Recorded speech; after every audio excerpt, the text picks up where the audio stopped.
Bonjour tout le monde. Bonjour, Bonjour, je suis Karen, Hard Glass à New York, aux États-Unis. Hey! et je suis Céline, frais en France. Oh, bonjour Céline. Coucou, Coucou. On fait un autre podcast de Parlons peu, parlons peu, parlons bien, parlons, parlons bien, parlons vegan. parlons vegan. Eh Super. oui, Et aujourd'hui, on va parler d'un sujet qui est proche de mon cœur. Le très régime important. vegan et ce que ça peut donner pour réduire les risques de COVID. Waouh! Ouais, Wow. ça, c'est intéressant. C'est très Est-ce que intéressant. Est-ce que c'est possible de faire ça? Je pense que oui, on va voir ensemble. Oui, je suis d'accord. Je pense que oui. Et c'est un peu déprimant parce que pendant cette pandémie de virus corona que tout le monde a vécu ensemble, Mhm. il y avait de nombreuses personnes qui sont tombées très malades ou sont mortes. Oui, et c'est vrai, c'est sérieux. Mhm. En même temps, il y a de nombreuses personnes qui souffrent de ce qu'on appelle COVID long. Et en plus, d'autres personnes ont reçu des vaccins et maintenant, ils ont de mauvaises réactions. Donc, la pandémie était très sérieuse. Le COVID continue toujours. Le COVID vit parmi nous toujours. Donc, Céline, je te demande, est-ce que nous pouvons nous protéger contre le COVID et d'autres infections virales comme la grippe, par exemple? Mhm. Tout à fait. Déjà, beaucoup de choses très simples à faire qui sont vraiment à la portée de tout le monde et que je pense que déjà tout le monde sait, mais ça vaut toujours le coup de le rappeler. Se laver fréquemment les mains, voilà. Se couvrir la bouche, le nez quand on tousse ou quand on va éternuer pour réduire la transmission. Donc voilà, se laver les mains vraiment tout le temps. Si on se mouche, si on a éternué, si on est sorti faire les courses, on a pris des transports en commun, prendre vraiment ce réflexe de se laver simplement les mains, ça peut déjà changer beaucoup de choses. Et que ce soit, comme tu l'as très bien dit, pour le Covid, la grippe, les bronchites virales ou n'importe quel virus, finalement, il faut faire les mêmes, adopter les mêmes gestes, en fait, qui sont simples et qui peuvent changer pas mal de choses. Voilà. Je suis d'accord. Ce sont les choses pour les êtres humains qui doivent être une habitude. Mhm. Et je Oui, c'est crois ça. que nous avons oublié les habitudes comme ça. Mhm. Ah oui, complètement. Pourtant, Bon, c'est pas grand-chose, mais bon, bah, il y a des non, gens mais peut-être qui pensaient pas. c'est efficace. Tout à fait. Même quand je prends le métro à New York, je mets toujours un masque, toujours, parce que qui veut avoir le COVID et qui veut avoir la grippe? Moi, je n'ai pas envie. Non, c'est sûr, ça donne pas envie, c'est sûr. Hmm. Alors, Non, mais ouais. mais est-ce qu'on peut faire autre chose? Ça, c'est la raison pour laquelle nous nous retrouvons aujourd'hui pour Voilà. ce podcast. Qu'est-ce qu'on peut faire? Oui, qu'est-ce qu'on peut faire? Est-ce que l'alimentation, peut-être, peut jouer un rôle dans tout ça? Je crois que oui, et nous allons parler d'études qui nous donnent la preuve. Tout à fait. Avec des sources. Donc, on notera des liens en anglais et en français, qui sont donc les sources et les preuves de de ce que nous allons avancer dans ce podcast. Comme Bon, ça, alors, je voilà. commence avec une étude récente qui a conclu un régime caractérisé par les aliments sains à base de plantes était associé à un risque et une gravité moindre du COVID-19. Cette association peut être particulièrement évidente chez les individus vivant Ouais. dans les zones où le dénuement socio-économique est plus élevé. Oui, Alors, on va expliquer tout ça rapidement. On va continuer à parler d'un régime végan. Nous savons que des problèmes existent parmi le monde entier. Il y a des problèmes socio-économiques qui rendent la vie difficile aux gens. Ce n'est pas toujours facile de manger bien. mhm, Mais pour nous et pour les gens qui ont le choix, qui ont le privilège, on peut faire un choix intelligent pour réduire les risques des exactement. maladies. Voilà. Voilà. Voilà, quelles que soient les maladies. Là, on parle du Covid, mais de toute autre chose. Il existe de nombreuses autres études qui aboutissent aux mêmes conclusions. Est-ce que tu es étonnée, Céline? Pas vraiment, Moi non plus. pas vraiment, Ce n'est pas une puisque bon, surprise. c'est pas une surprise. Alors, L'alimentation, on dit que l'alimentation est le premier médicament. T'as déjà entendu ça? oui, il faut Alimentation, le dire, il faut le dire à nouveau. The Je veux first l'entendre encore. medicine, l'alimentation est le premier médicament. Donc, c'est très important l'alimentation. Oui, Très, très, très, très important. alors, je vais essayer maintenant, c'est difficile pour moi en français, de donner un peu de logique. Je vais commencer avec A et après B et après C. Et tu vas m'aider, Céline, j'espère. Très bien. OK.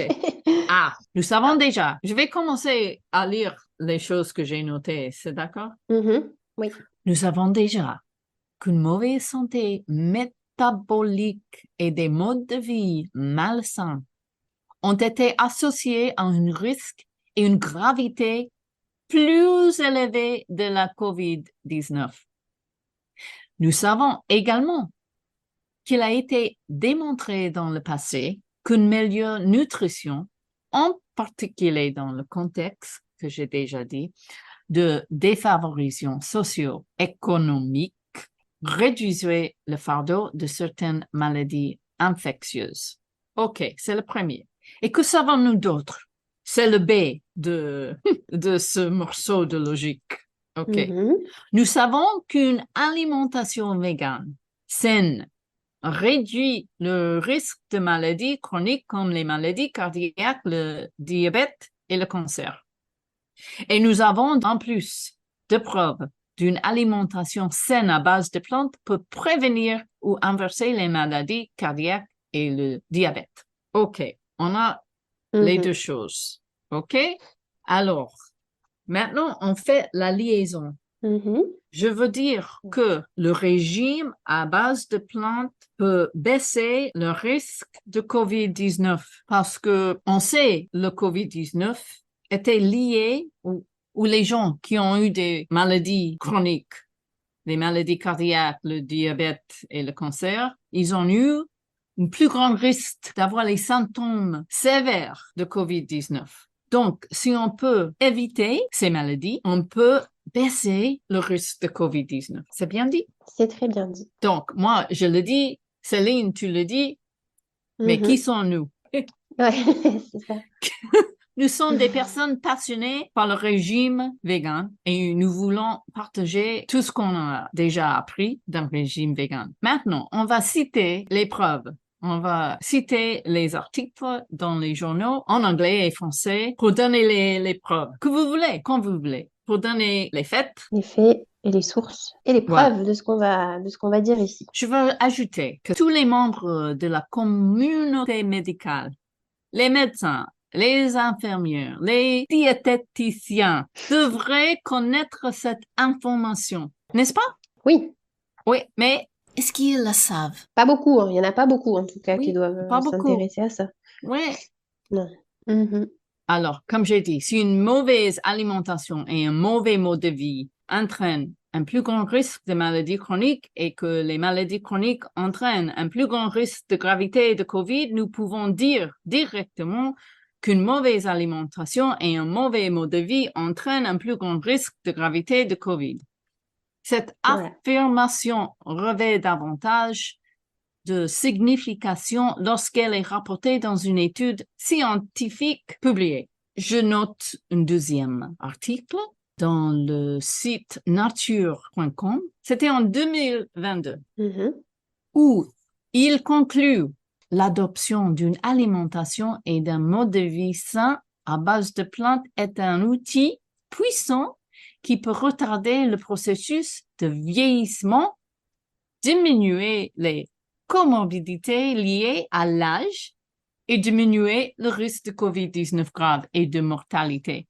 Pour moi, c'est déjà bien parce que moi, je n'aime pas trop le processus de vieillissement. Moi non plus. Non. Non, c'est pas... Qui aime non. ça? Non. Non. Donc, c'est un bonus. Quand on mange un régime vegan, on peut retarder le processus de vieillissement. Mais en plus, on est là de parler du risque de COVID-19 grave. Ouais. Donc, si on mange ce régime vegan, on a l'occasion de diminuer le risque de COVID-19 grave et de mortalité. Voilà. J'ai trouvé une autre étude dans le site nutrition.bmg.com C'était en 2021. Le titre est Régime à base de plantes, régime pescétarien et gravité de COVID-19, une étude cas témoin basée sur la population dans 6 pays. J'aimais cette étude parce qu'il y a eu 578 cas de COVID-19 et 2316 témoins parmi le personnel soignant de 6 pays, la France, l'Allemagne, l'Italie, l'Espagne, le Royaume-Uni et les États-Unis, avec une exposition substantielle aux patients de COVID-19. Et qu'est-ce qu'ils ont trouvé? Ils ont trouvé que les personnes qui ont mangé les régimes à base de plantes ou les régimes pescétariens étaient associés à un risque plus faible de COVID-19 modéré à sévère. C'est super ça. Mais en plus, Oui. et ce que le point que j'aime, c'est que les jeunes, les participants qui ont déclaré suivre un régime à base de plantes, ils ont eu un risque inférieur de 73% et les pescétariens ont eu un risque inférieur de 59%. Ça veut dire que le régime à base de plantes est supérieur à un régime pescétarien, Ouais. qui est supérieur à un régime normal avec la Ouais. viande et les Tout à choses fait. transformées comme ça. Ouais, donc pescétarien, c'est avec du poisson. Pour ceux qui ne sauraient pas, c'est un régime végétal avec un seul protéine animale, le poisson. Voilà. C'est un point important parce qu'il y a des gens qui pensent qu'un régime végétarien peut avoir les poissons. Mhm. Ce n'est pas correct parce que Non. les poissons, peut-être c'est une surprise, mais les poissons sont Des animaux. des animaux. Tout à fait. Ils ont Et oui. des familles. Ils ont des familles. Ils ont des sentiments et ils ne veulent pas être tués. Non. Nous. Voilà, toujours pareil, c'est comme nous. Oui, je dois toujours revenir à ce point parce que c'est le plus important pour moi. C'est vrai. Mais aujourd'hui, on parlait de faire quelque chose pour réduire le risque de COVID-19 et pour Exactement. réduire les symptômes de COVID-19. Alors, Je est-ce que mettrai les tu peux liens. parler peut-être de cet article que j'ai trouvé en Ouais. 2021 en Mhm. medrx.org? Ouais. www.medrxiv.org. Alors, qu'est-ce qu'on a trouvé dans cet article? Donc, cet article conclut qu'un régime alimentaire caractérisé par des aliments sains à base de plantes était associé à un risque et une gravité moindre du COVID-19. Cette association peut être particulièrement évidente chez les individus vivant dans des zones où le dénouement socio-économique est le plus élevé. Ils ont utilisé les données de 592 571, c'est énorme, participants à l'étude sur le symptôme du Covid sur smartphone. Donc, c'était une étude qui s'est faite téléphone. Donc, la qualité du régime alimentaire a été évaluée à l'aide d'un score sain à base de plantes. Donc, nous pouvons conclure qu'un régime alimentaire caractérisé donc par des aliments sains à base de plantes, donc c'est ce que dit l'article, était associé à un risque et une gravité moindre du Covid-19. Donc, on parlait tout à l'heure des pays où les conditions socio-économiques étaient plus ou moins élevées.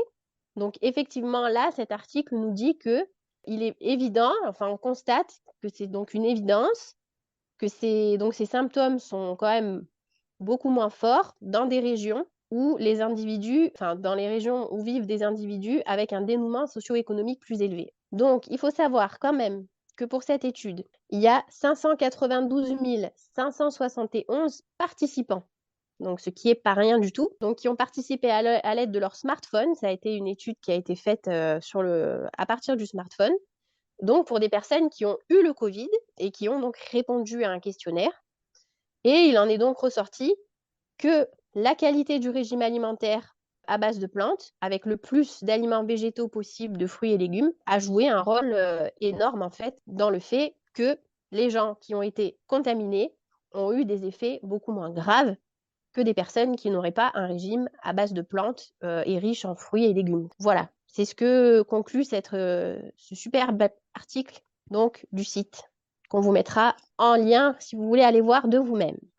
Voilà. On peut dire peut-être que les évaluations comme ça, avec les avis de chaque participant, peut-être ce n'est pas assez précis, mais quand nous avons, c'est combien? C'est 592 000 Ouais, 1000, participants.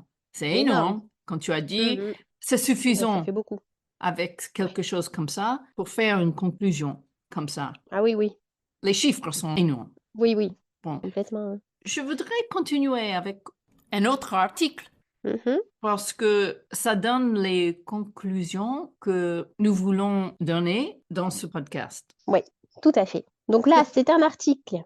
Tu veux que je donne le site? Oui, oui, Et oui. après, toi, tu donnes. Donc en fait, c'est bmj.com. www.bmj.com.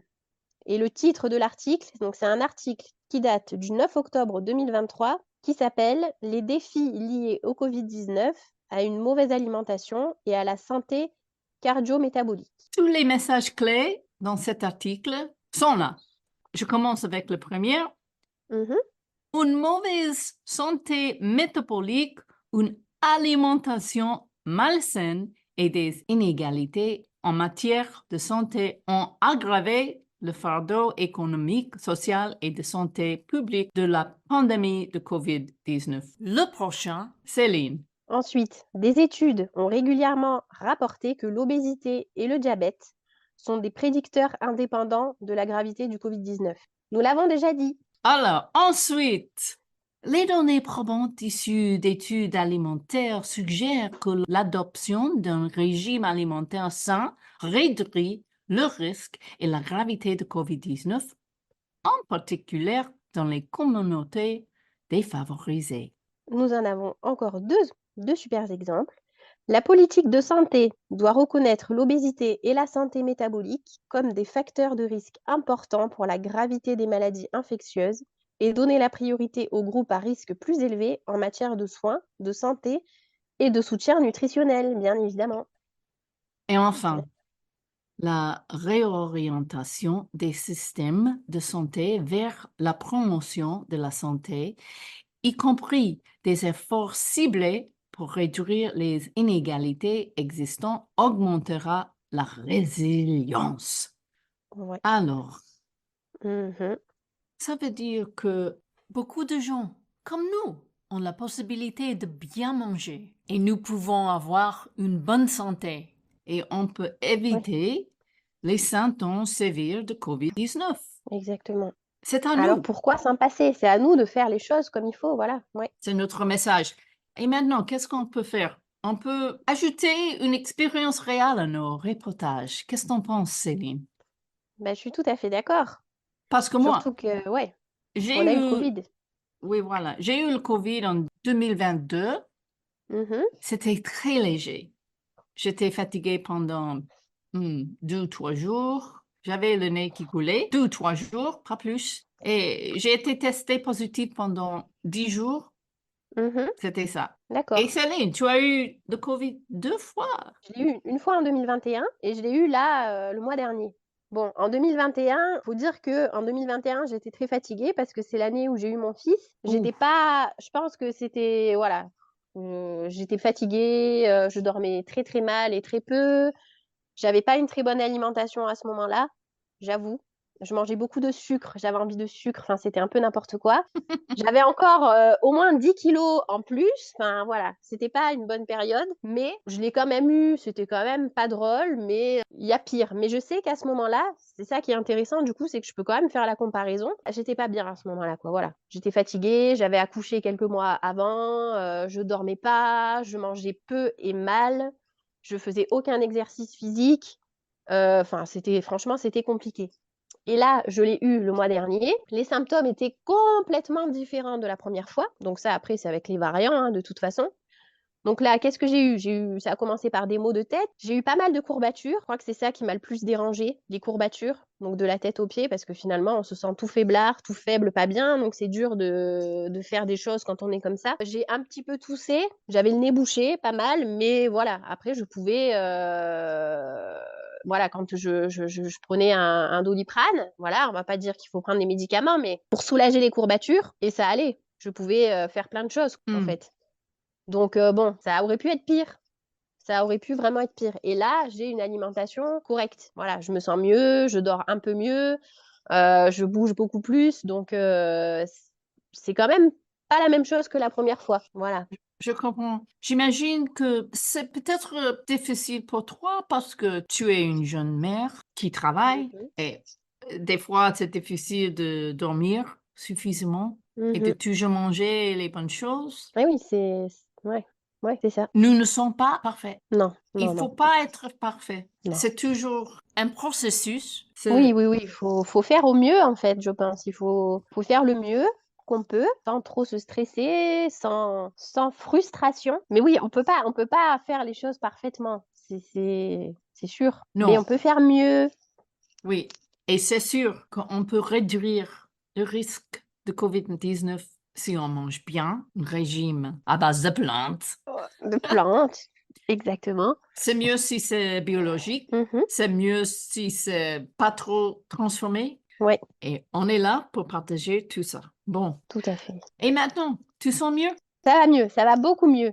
Vraiment. Donc c'est Bon, c'est dommage bien. parce que c'est tombé en fin d'année, hein, quand il y avait les fêtes, juste avant. Mais bon, après, hein, c'est comme ça. Hein. C'est Oui, c'est l'hiver, il comme fait ça. froid, il y a les virus. Bon, bah, on l'attrape, mais on l'attrape moins fort. Donc Alors, le voilà. COVID-19 va continuer dans nos vies Ouais. et peut-être ça devient un peu comme la grippe. Mais la grippe aussi peut être très mal pour des gens Ah oui, qui... oui, des personnes en état de faiblesse, des personnes âgées. Ouais, au final, c'est les C'est mêmes risques, finalement, hein, exactement pareil.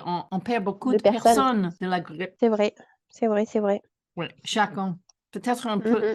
Maintenant, c'est un peu pire avec le COVID, mais je crois ça Oui. ajoute. C'est une autre raison pour mourir. Bah oui. Surtout je pense que c'est difficile des fois, je pense maintenant, de savoir si c'est la grippe ou le Covid.